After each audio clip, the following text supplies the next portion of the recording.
Assalamualaikum warahmatullahi wabarakatuh. Sebelumnya perkenalkan, saya Dinda Sri Artica dengan NIM 21042136 dari mata kuliah Kebijakan Publik dengan dosen pengampu Bapak I. Permana STMT. Nah, pada kesempatan kali ini saya akan mempresentasikan sebuah video demi untuk memenuhi nilai UAS mata kuliah Kebijakan Publik, di mana instruksi pada pengerjaan tugas kali ini yaitu membuat resume dalam bentuk PPT, artikel atau jurnal internasional mengenai evaluasi kebijakan publik. Nah, adapun untuk artikel yang pertama itu yaitu berjudul Implementasi dan Evaluasi Kebijakan Publik. Terlebih dahulu kita akan masuk kepada tahap latar belakang. Nah, implementasi kebijakan pada prinsipnya adalah cara agar sebuah kebijakan dapat mencapai tujuannya, tidak lebih dan kurang. Kebijakan publik dalam bentuk undang-undang atau peraturan daerah adalah jenis kebijakan yang memerlukan kebijakan publik penjelas atau sering diistilahkan sebagai peraturan pelaksanaan. Nah, kebijakan publik yang bisa langsung dioperasionalkan antara lain yaitu seperti keputusan presiden, instruksi presiden, keputusan menteri, keputusan kepala daerah, keputusan kepala dinas, dan lain-lain menurut Rian tahun 2004. Nah, untuk selanjutnya itu yaitu ada tahap implementasi kebijakan. Nah, proses pengimplementasian suatu kebijakan dipengaruhi oleh dua unsur, yaitu adanya target group, yaitu kelompok masyarakat yang menjadi sasaran dan diharapkan akan menerima manfaat dari program kebijaksanaan. Nah, adanya unsur pelaksanaan atau implementer baik organisasi maupun perorangan yang bertanggung jawab dalam pengelolaan, pelaksanaan dan pengawasan dalam proses implementasi kebijakan tersebut. Selanjutnya, pada tahap implementasi kebijakan ini terdiri dari dua bagian. Yang pertama yaitu bersifat self-executing. Nah, dengan dirumuskannya dan disahkannya suatu kebijakan, maka kebijakan tersebut akan terimplementasikan dengan sendirinya. Misalnya, pengakuan suatu negara terhadap kedaulatan negara lain. Nah, yang kedua yaitu ada bersifat non-self-executing. Nah, dalam konteks ini, kebijakan pemberdayaan masyarakat miskin termasuk kebijakan yang bersifat non-self-executing karena perlu diwujudkan dan dilaksanakan oleh berbagai pihak supaya tujuan tercapai. Nah, yang untuk selanjutnya itu yaitu evaluasi kebijakan publik merupakan bagian atau tahap terakhir dari suatu kebijakan publik. Dengan kata lain, sebuah kebijakan publik tidak dapat dilepas begitu saja, melainkan harus diawasi, dan salah satu mekanisme pengawasan tersebut disebut sebagai evaluasi kebijakan. Jadi evaluasi kebijakan itu sendiri dilakukan untuk menilai sejauh mana keefektifan kebijakan publik guna dipertanggungjawabkan kepada konstituennya. Nah, selanjutnya dapat diartikan juga bahwa evaluasi ini merupakan suatu proses untuk menilai seberapa jauh suatu kebijakan yang membuahkan hasil, yaitu dengan membandingkan antara hasil yang diperoleh dengan tujuan dan target kebijakan yang ditentukan. Nah, maka dapat disimpulkan bahwa evaluasi kebijakan adalah merupakan penilaian terhadap serangkaian tindakan yang telah direncanakan, diputuskan, dan dilakukan, di mana tujuan dari evaluasi adalah untuk mengetahui sejauh mana kebijakan mencapai tujuan yang telah ditetapkan sebagai pertimbangan dalam peninjauan dan peningkatan pelaksanaan kebijakan pada masa yang akan datang. Nah, terkait dengan evaluasi kebijakan publik tersebut, maka Ernest House tahun 1980 membuat taksonomi evaluasi kebijakan publik melalui beberapa model yang terbagi ke dalam 8 model. yang pertama yaitu model sistem dengan indikator utama adalah efisiensi. Nah, yang kedua yaitu model perilaku dengan indikator utamanya yaitu produktivitas dan akuntabilitas. Nah, yang ketiga itu ada model formulasi keputusan dengan indikator utama adalah keefektifan dan keterjagaan kualitas. Nah, yang keempat itu ada model tujuan bebas dengan indikator utama adalah pilihan pengguna dan manfaat sosial. Nah, selanjutnya yang kelima yaitu ada model kekritisan seni dengan indikator utama adalah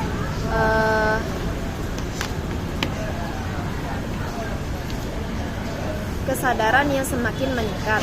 Nah, yang keenam itu ada model review profesional dengan indikator utamanya adalah penerimaan profesional. Yang ketujuh ada model kuasi legal dengan indikator utama adalah resolusi. Nah, yang terakhir ada model studi kasus dengan indikator utama adalah pemahaman atas diversitas. Selanjutnya, pada dasarnya evaluasi kebijakan bermaksud mengetahui aspek proses pembuatan kebijakan, proses implementasi, konsekuensi kebijakan, dan efektivitas dampak kebijakan. Nah, konsekuensi dari suatu kebijakan apabila telah diimplementasikan biasanya membawa perubahan sosial, ekonomi yang berkenaan dengan atau dalam batas-batas antara kemanfaatan yang diakibatkan oleh efek yang terjadi dan konsekuensi ini berupa dampak kebijakan. Nah, maka dapat disimpulkan bahwa dampak didefinisikan sebagai perubahan kondisi fisik maupun sosial sebagai akibat dari output kebijakan. Selanjutnya, evaluasi kebijakan bermaksud mengetahui aspek proses pembuatan kebijakan, proses implementasi, konsekuensi kebijakan, dan efektivitas dalam dampak kebijakan. Konsekuensi dari suatu kebijakan apabila telah diimplementasikan biasanya membawa perubahan sosial ekonomi yang berkenaan dengan atau dalam batas-batas antara kemanfaatan yang diakibatkan oleh efek yang terjadi. Dan konsekuensi ini berupa dampak kebijakan. Nah, berdasarkan selanjutnya kita akan masuk kepada tahap kesimpulan. Nah, berdasarkan dari pemaparan materi yang telah dijelaskan di atas mengenai implementasi dan evaluasi kebijakan publik, maka dapat disimpulkan bahwasanya proses implementasi berlangsung melalui sejumlah tahap tertentu. Biasanya diawali dengan tahapan pengesahan undang-undang, kemudian output kebijaksanaan dalam bentuk pelaksanaan keputusan oleh Badan Pelaksana Kesediaan. Selanjutnya untuk PPT yang kedua yaitu berjudul tentang evaluasi kebijakan non-BBM. Yang pertama, latar belakang. Kebijakan subsidi yang dilakukan oleh pemerintah selalu menimbulkan pendapat pro dan kontra. Ada kalangan yang berpendapat bahwa subsidi itu tidak sehat, sehingga berapapun besarnya subsidi harus dihapuskan dari APBN. Sementara pihak lain berpendapat bahwa subsidi masih diperlukan untuk mengatasi masalah kegagalan pasar. Subsidi non-BBM yang meliputi subsidi listrik, subsidi bunga kredit program, subsidi pangan, subsidi pupuk, subsidi benih, dan subsidi PSO bertujuan untuk menjaga stabilitas harga, membantu masyarakat kurang mampu dan usaha kecil dan menengah dalam memenuhi sebagian kebutuhannya, serta membantu BUMN yang melaksanakan tugas pelayanan umum.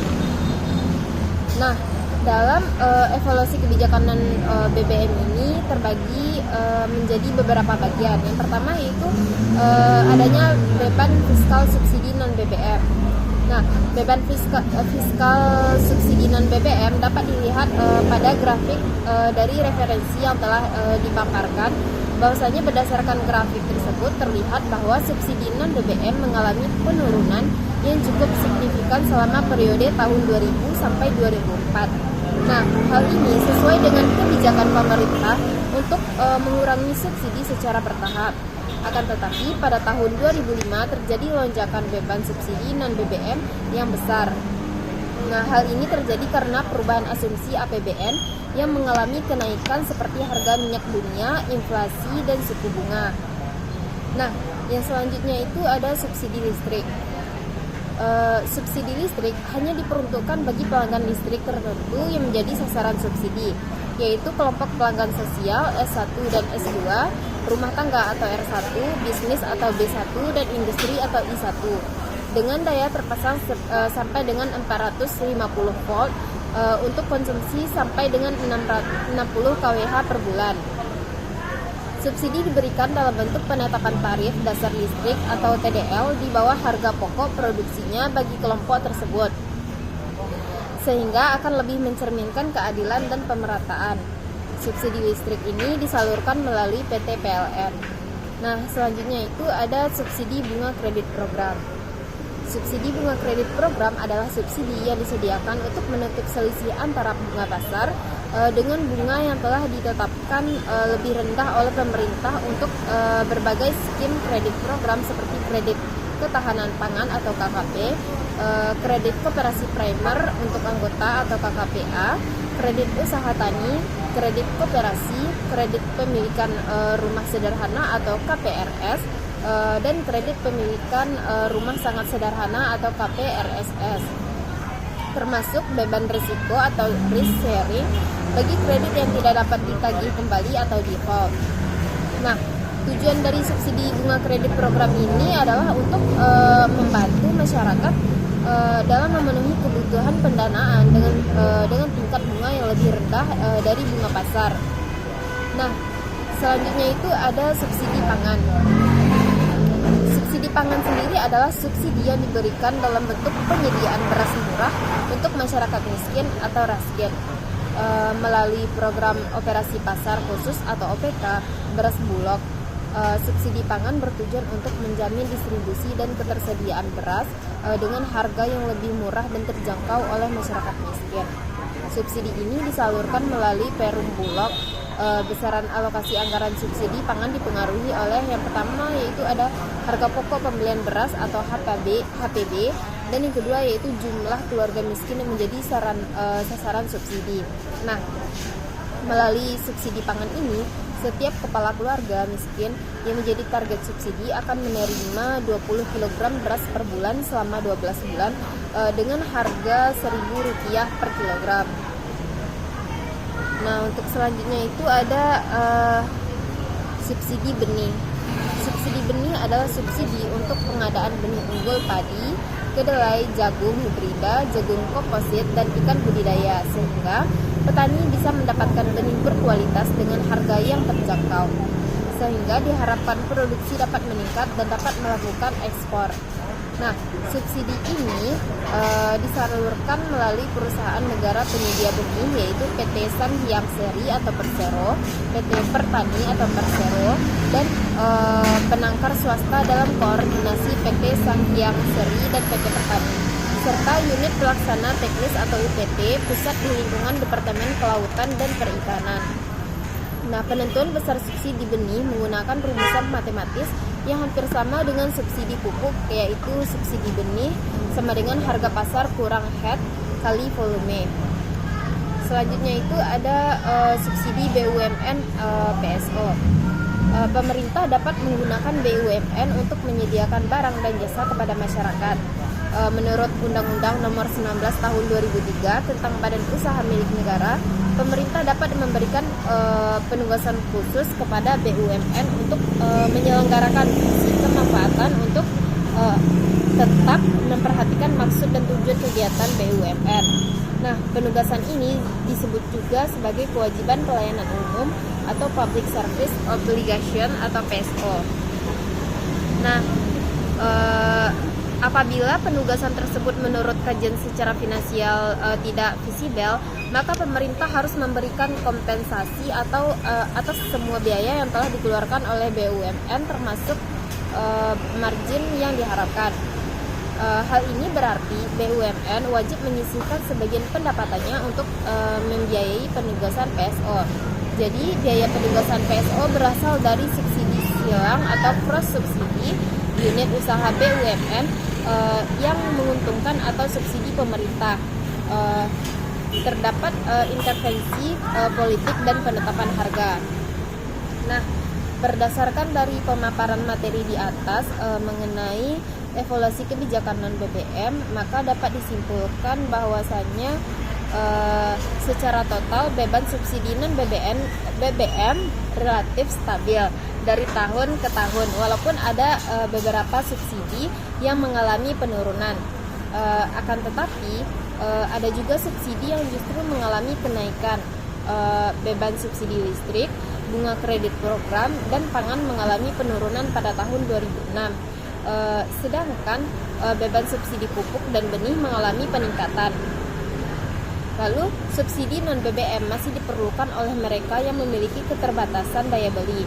Adapun permasalahan utama subsidi non-BBM ini adalah subsidi yang diberikan pemerintah cenderung kurang daripada yang dibutuhkan. Nah, hal ini dapat dipahami karena alasan keterbatasan kemampuan anggaran yang dimiliki oleh pemerintah.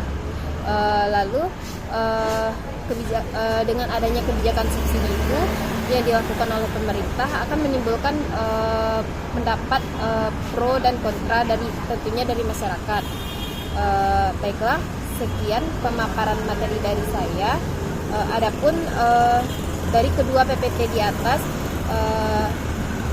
referensi untuk PPT yang pertama yaitu menurut Handoko R dan Patriadi tahun 2005 mengenai evaluasi kebijakan subsidi non-BBM, kajian ekonomi dan keuangan halaman 42 sampai 64. Dan untuk PPT yang kedua yaitu referensinya SOS, JPS tahun 2020 mengenai implementasi dan evaluasi kebijakan publik Unisri Press. Baiklah, sekian pemaparan dari saya. Mohon maaf apabila ada kesalahan. Assalamualaikum warahmatullahi wabarakatuh.